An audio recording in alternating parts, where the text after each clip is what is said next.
Hi കൂട്ടുകാരെ, welcome to my YouTube channel. ഇന്നത്തെ താരം വെറൈറ്റി ആയിട്ടുള്ള വഴുതനങ്ങ തോരനാണേ.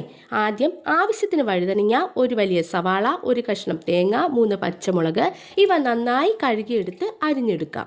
ചീനച്ചട്ടിയിൽ എണ്ണയൊഴിച്ച് കടുകിട്ട് പൊട്ടുമ്പോൾ കറിവേപ്പില, തേങ്ങാക്കൊത്ത് ഇവ ഇട്ട് വഴറ്റാം. തേങ്ങാക്കൊത്ത് ഒന്ന് മൂത്ത് വരുമ്പോൾ അരിഞ്ഞു വെച്ച സവാള, പച്ചമുളക്, ഉപ്പും ചേർത്ത് വഴറ്റാം. ഒന്ന് വഴന്നു വരുമ്പോൾ ഇതിലേക്ക് അരിഞ്ഞു വെച്ച വഴുതനങ്ങ, 1/4 ടീസ്പൂൺ മഞ്ഞൾപ്പൊടി, ആവശ്യത്തിന് ഉപ്പും ചേർത്ത് നന്നായി വഴറ്റി അടച്ചു വെച്ച് ആവിയിൽ വേവിക്കാം. 2 മിനിറ്റ് കഴിഞ്ഞ് ഇളക്കി കൊടുത്ത് ആവി കയറാൻ ഒന്നുകൂടി 2 മിനിറ്റ് അടച്ചു വെക്കാം. ഇതിലേക്ക് ഒരു പിടി തേങ്ങ ചിരകിയത്, 1/4 ടീസ്പൂൺ മുളക് പൊടി, 3/4 ടീസ്പൂൺ ഗരം മസാല, 1/4 ടീസ്പൂൺ മഞ്ഞൾപ്പൊടി ഇവയിട്ട് നന്നായി മിക്സ് ചെയ്ത് ഒരു 3 മിനിറ്റ് ചൂടാക്കിയാൽ നല്ല രുചികരമായ വെറൈറ്റി ആയിട്ടുള്ള വഴുതനങ്ങ തോരൻ ഇതാ റെഡി. വീഡിയോ ഇഷ്ടമായാൽ ലൈക്ക് ചെയ്ത് സബ്സ്ക്രൈബ് ചെയ്യാൻ മറക്കല്ലേ കൂട്ടുകാരെ. താങ്ക്